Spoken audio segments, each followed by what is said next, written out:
Good afternoon, everyone. My name is Jessica Keebler, and I am a reference and instruction librarian at Berkeley College.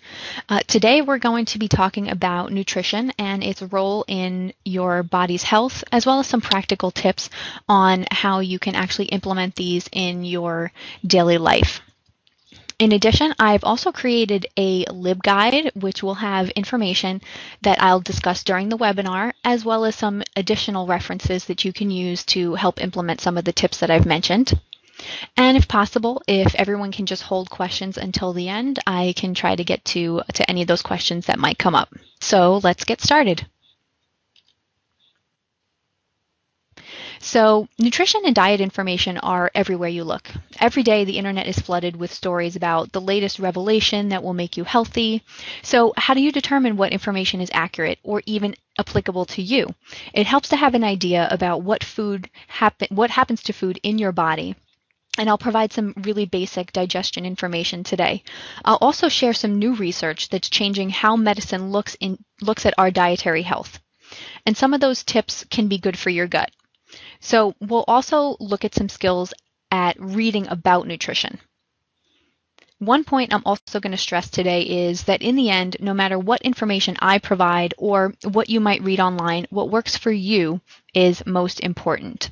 I may not entirely be on the Dr. Oz bandwagon, but one thing that he promotes is to be in charge of your own health. So as we'll discuss, nutrition is a big part of your overall health. So don't outsource that information to the internet, to a doctor you don't trust, or even to a webinar. Learn about your body, take in information with a questioning eye, and test out what works for you to maintain your health. So with that in mind, let's get started looking at some of our concepts. So what is the gut microbiome? Why is everyone talking about it? You may have seen it on different websites, come across your Facebook feed. There's a growing interest in the idea that chronic disease can be reversed through nutrition. Functional and alternative medicine has been discussing this concept for years, but it seems that conventional medicine, your everyday doctors, may actually be opening up to this idea. We have known that many things about healthy eating for a long time. Lots of different things like eating real unprocessed foods, eat more fiber, eat a variety of foods. Those are all great suggestions to maintain your health. And they're all based around science that we already understand about digestion. But now there may be an additional aspect to why these pieces of advice are important, and that's our gut microbiome. So what is it?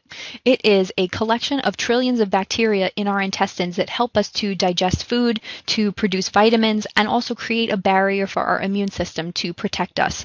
We normally think of our organs just as doing a type of mechanical digestion, right?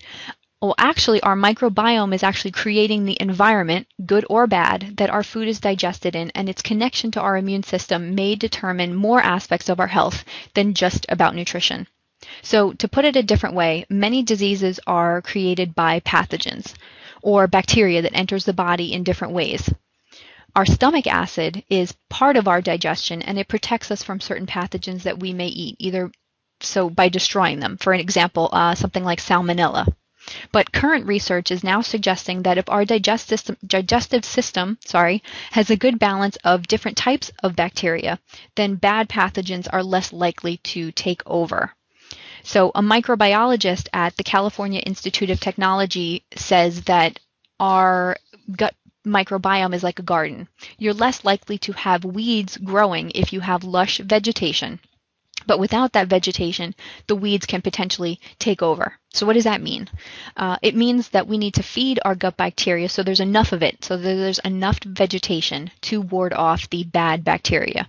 So for example, fiber has been shown to be a great food for gut bacteria. So that age-old advice that we've always been spreading around, it is still valid, but we didn't know the extent of how important. So if you don't get enough fiber, the good bacteria we have can actually starve. It won't have enough food, and that leaves room for the bad bacteria to take over. But the puzzle isn't complete. regarding the microbiome. Because our digestive system also connects to our bloodstream and our nervous system, many scientists believe that the microbiome could connect to specific conditions such as heart disease, diabetes, and autism. But there's more research that needs to be done to confirm that. The reason I mentioned it is I want to give you an overview of what this amazing research is saying about how complex our digestive system can actually be and the potential for all of these healthy tips for healthy eating. So before we dive into the process of digestion, let's just review what our bodies actually need to thrive and do well. What is our food actually made out of? So on the left, we have macronutrients. They're a major food type, like protein, carbohydrates, and fat. Our body uses each of these in different ways. So protein provides our muscles what they need to function. Carbohydrates gives us energy. Fats assist with hormone creation.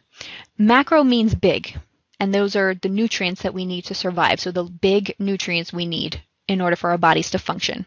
On the other hand, on the right, micronutrients are the small, micro meaning small. Those are the vitamins and minerals in foods that your body can't create on its own, so we still need it in small quantities. So calcium, zinc, vitamin C, those are all nutrients that your body needs to perform certain functions like our metabolism, cell and tissue creation and repair. We need a balance of all types of macro and micronutrients for optimal health. The levels may vary per person, but variety is really what's important. So if chronic conditions can potentially be avoided through good digestion, what does good digestion look like? And why do the current suggestions actually work? Many people don't actually realize it, but digestion begins in your brain. Have you ever eaten when you were really stressed out and then felt really bad afterwards? That's your brain getting signals from the rest of your body that it's in fight mode, like that fight or flight situation. So your body is not giving your digestive system the tools that it needs to properly digest because it's too busy preparing for whatever stressors it thinks it needs to take on next. If you think about our ancestors who needed to fight, that type of adrenaline situation would have helped them when they were fighting an animal or something like that. But our bodies don't need to take on those types of situations, but that still fight or flight instinct still takes over. So your brain may seem completely unrelated to digestion, but pay attention to it next time that you eat in that fight or flight mode. So the brain starts that downward motion process of digestion where then all your organs should work together like a symphony orchestra. So step 2 is the mouth and salivary glands. It's usually what most people think of first. So the force of chewing alone, along with the enzymes in your mouth, begin to break down the food so that it can be digested better further down the line. Your mouth mostly breaks up the first major macronutrient. Those enzymes are mostly for carbohydrates. And that is step 2. After the food makes its way down your esophagus, the next step is your stomach. So while the term stomach is used interchangeably for a lot of digestive issues people have, like, ow, my stomach hurts, the stomach is really where your food interacts with acid to protect you from the harmful bacteria in your food. We kind of mentioned that before during the gut microbiome. So the acid in your stomach should be killing things that could make you sick. It's also where proteins, that second macronutrient, starts to break down, again, with specific enzymes that are developed to break them down. So these next 3 organs are not really heard about as much, but if they're not functioning, they can actually cause serious issues.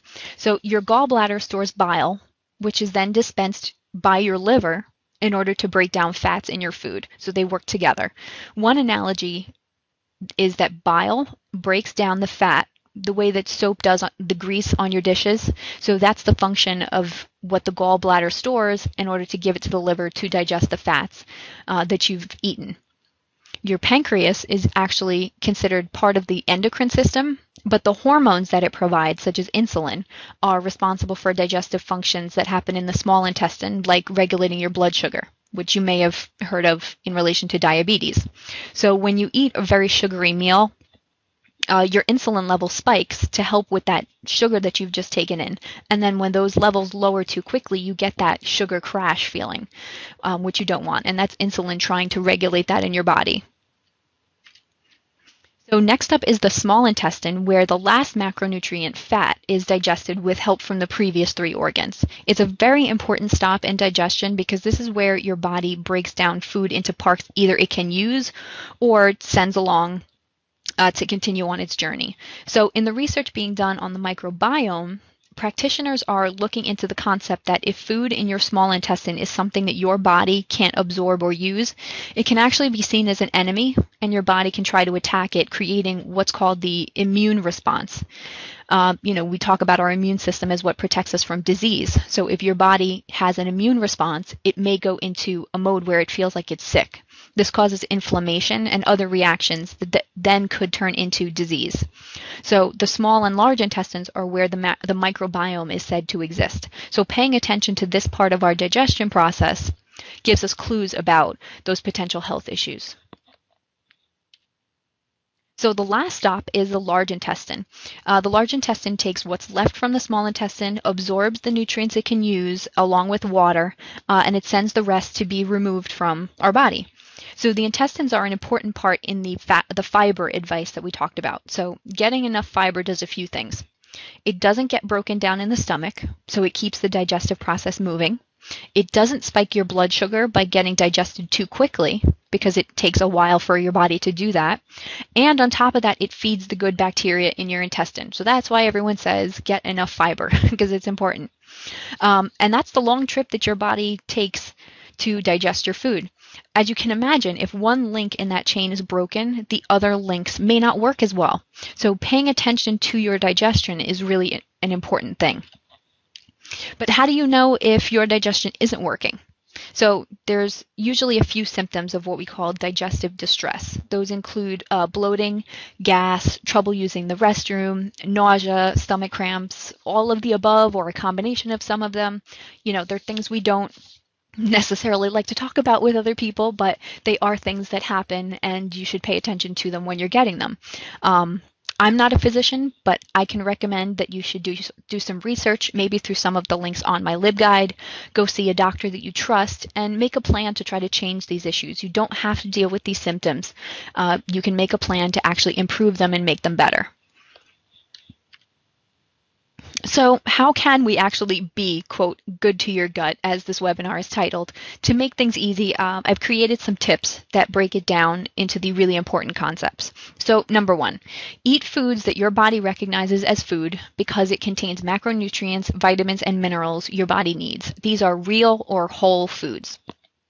So a whole food just means that the food is closest to its original form and its nutritional value has not been processed or changed. So based on that, things like fruits, vegetables, meats, beans, and nuts that haven't had too much processing are whole foods. Many people say, well, technically cutting something up is processing, right? So you shouldn't use the word processing, which understandably can be confusing. But what I want to stress is the bad type of processing is where unnecessary ingredients are added to change the product. So thickeners added to yogurt, preservatives added to soup, sugar added to bread. These processes don't need to exist for that food to be healthy or to be eaten. So this is really important because your body wants macro and micronutrients that it can actually use. It can't use a thickener. It can't use a preservative. If something's not recognized by your body as food, it will move through your digestive system, maybe providing a little bit of energy, but not actually the nutrition that you need. And for some people, those additives can actually cause digestive distress that we talked about and lead to illness. So how do you know if something is a whole food? Everyone always tells you to read the labels, and they're right. Many people think that peanut butter is just peanuts, but not always. You have to read the labels.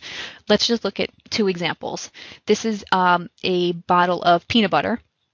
If you can see the ingredients there, it includes hydrogenated oils and sugar.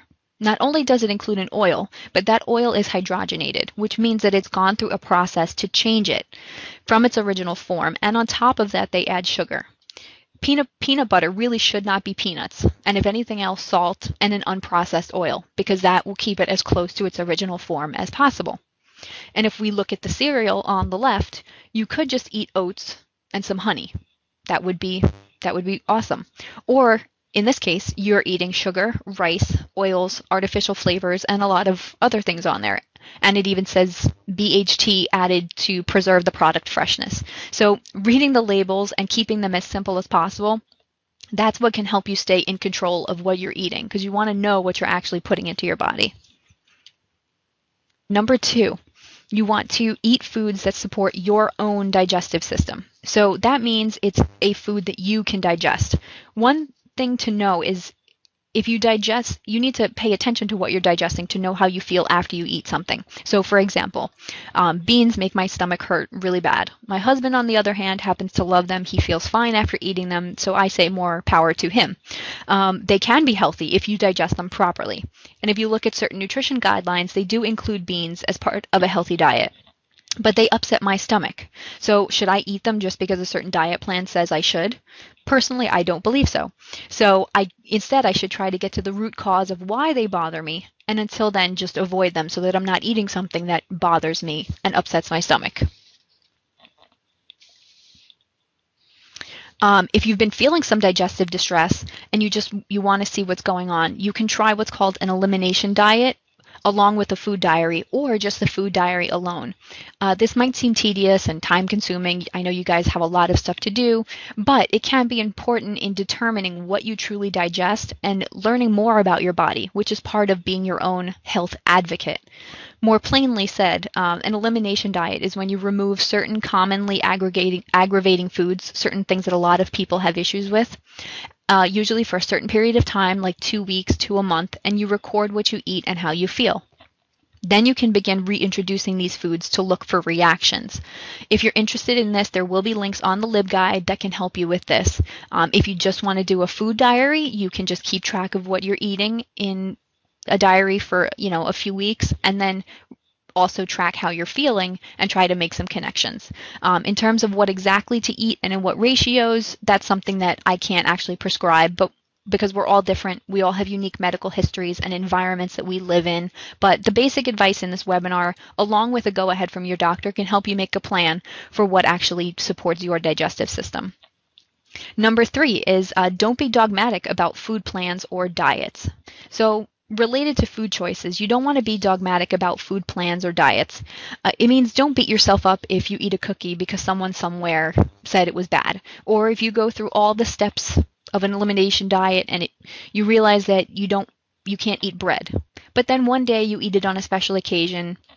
That's fine, because you made an educated, not a fearful choice to do it. Creating fear around that food can actually cause people to spiral into stress and overeating, and that's really something that you want to avoid. So don't be overly dogmatic about what you're actually eating. Just make an educated choice. So number 4, eat prebiotic and probiotic foods that supplements for your gut bacteria. So this is another common recommendation these days, which is likely related to this forthcoming gut microbiome research on keeping your digestive environment healthy. So what do you eat in order to do that? These are just some examples. Prebiotics are foods that feed that good bacteria in your stomach. Probiotics are actually live bacteria that you can eat or take in a supplement, and it actually adds to that environment within your stomach. So these are just some examples, but you can also do a quick search for prebiotic and probiotic foods for some more ideas. Many people also take supplements, which you can do. Just do your research to make sure you get one with the right amount of bacteria for you, and make sure it doesn't have any fillers or extra things in there that you don't need. Number 5 is to eat a variety of foods and don't be afraid to try new things. So as we talked about, your body digests 3 types of macronutrients to work properly: carbohydrates, protein, and fat.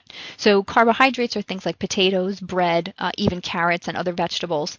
Proteins are things like meat, eggs, certain grains for vegetarians, and fats are foods like butter, olive oil, and also parts of meats. So if you only provide your body with carbohydrates and you ignore protein and fat, there's going to be an imbalance of nutrients received. So you have to make sure to get different types of foods to get different macronutrients, vitamins, and minerals. And there's a website on LibGuide that outlines good foods for different nutrients. Usually a lot of nutritionists say eat very colorfully. Make sure that you're not eating only one color, and you'll probably get as many varieties as possible. Number 6 is to experiment to find your happiness. In addition to eating a variety of things, I encourage you to try different plans. So if you're tired, you have digestive issues or other concerns, don't discount nutrition as a way to solve them. Consult your physician, try different food combinations, see what works for you. That's really a key.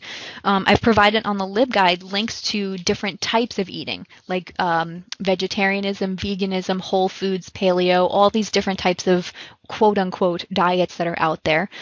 Each camp really believes that their way is the best way. So look at each one with a critical eye, maybe try them, see what works for you, or you don't have to stick to a quote unquote diet or a plan. Just eat whole foods, real foods, and see what your body likes. It will tell you what it likes, so listen to it.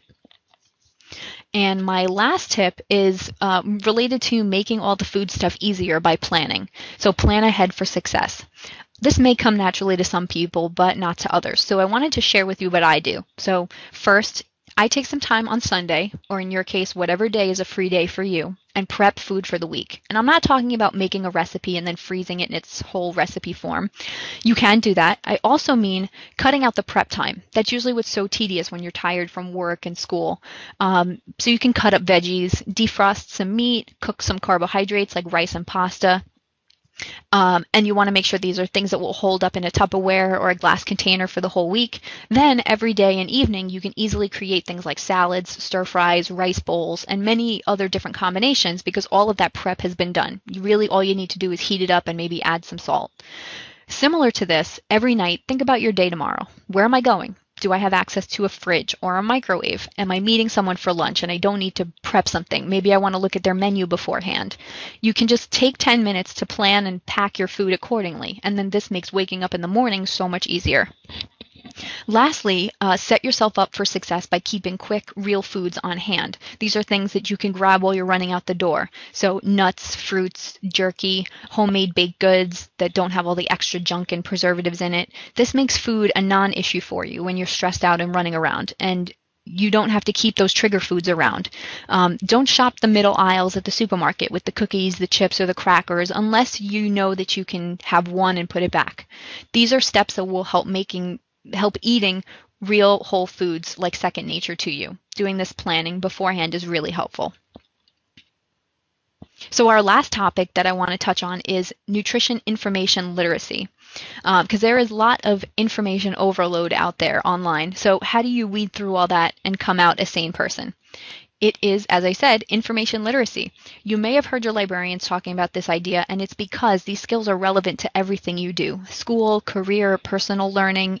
I have a really great article on the LibGuide about a journalist who actually set up a fake study on chocolate just to see how many people would share it about the benefits of chocolate, and it was actually picked up by reputable magazines and websites. So pay close attention to what you're reading. Here are some tips for navigating the nutrition world, both online and in newspapers. So look past the headlines. Those are there to get you to read and actually can just be sensational. So the author of the fake chocolate study put out an article that said that chocolate would be beneficial to our health for a variety of reasons. So people wound up clicking on it and maybe not clicking on it and just reading that and then spreading that information. But what you want to do is read the article and don't assume any of the information just from the headline. Get to the nitty-gritty of what they're actually trying to say. You also want to consider the source. Do they have something to sell you? Is an article written by someone that in the field that they're discussing? If not, that could be troublesome. Do they provide references to more information and research? If not, if they don't do any of those things, take the information with a grain of salt until someone more reputable can actually confirm it and provide some more information. Also, you want to consider, does it apply to you or interest you? So here's an example. Do you have celiac disease or a gluten allergy? If not, then don't worry about gluten. The popularity of gluten-free products has actually created a backlash from people claiming that gluten issues are not real. But for people who suffer from illnesses made worse by gluten, this is actually a really serious thing that they have to tackle. But if that's not you, you don't have to worry about it. Don't raid your house of gluten just because an article says so. See if it actually applies to you and your needs. So what is the date on the article? Research changes a lot. For example, the FDA recently changed their views on cholesterol after decades and decades of telling people not to eat eggs and butter. But make sure you're reading up-to-date articles to avoid that type of confusion. At the same time, New science is still being studied. So 100% of the facts that you are reading may not be confirmed. So read the conclusions at the end of the article to see if additional research is being suggested. Take the time frame of the article into consideration. Next, you want to consider if the science actually makes sense and aligns with what you already know. So this can be hard when you're new to many nutrition concepts, but there are ways to tell. And as you read more, you'll get to understand certain things and be able to call out when things don't make sense. There's a tab on the LibGuide about scientific research, and you can read some of the tips on different types of studies, why some are better than others, and why certain ones really either matter or don't matter in nutrition. So for example, epidemiological studies are based on food questionnaires, but many people have trouble keeping a food diary and actually being honest. So can we always trust those results? Those are certain things that are brought up by those in the nutrition field. Lastly, and most importantly, keep learning. For example, if a website says that an ingredient or a specific food is dangerous to your health, do some more research. I wasn't satisfied with the answers that I found on many sites and books, so I kept looking. I crafted my own beliefs based on what I read and sources that I found and what worked for my body. So don't stop if one article or a few articles seem confusing. Keep going and keep learning. And don't forget that you can always use your librarians as an asset in your learning, even if it's not related to your curriculum. So today's takeaways. You want to eat for your body, your specific body. You want to eat a variety of real, whole foods. You want to eat to support your gut bacteria. Don't get overwhelmed by all the information coming at you. You are educated. Use that educated eye to weed through all the information. And lastly, don't be fearful of food. Eating something bad will not ruin every good thing that you do. So just try to keep it balanced and eat real whole foods. So this is my nutrition LibGuide. It is at berkeleycollege.libguides.com/nutritionbasics, and you can visit that for a link to this webinar so you can rewatch it, as well as lots of additional information on what we discussed today. I hope you've learned something or at least gotten a different perspective on nutrition and its importance. And please feel free to reach out to me with any questions. Here's some of the credits for the images that I've used, as well as references for some other articles that you might want to check out. They'll also be on my LibGuide. Thank you so much for watching, and I hope that I get to speak with you soon.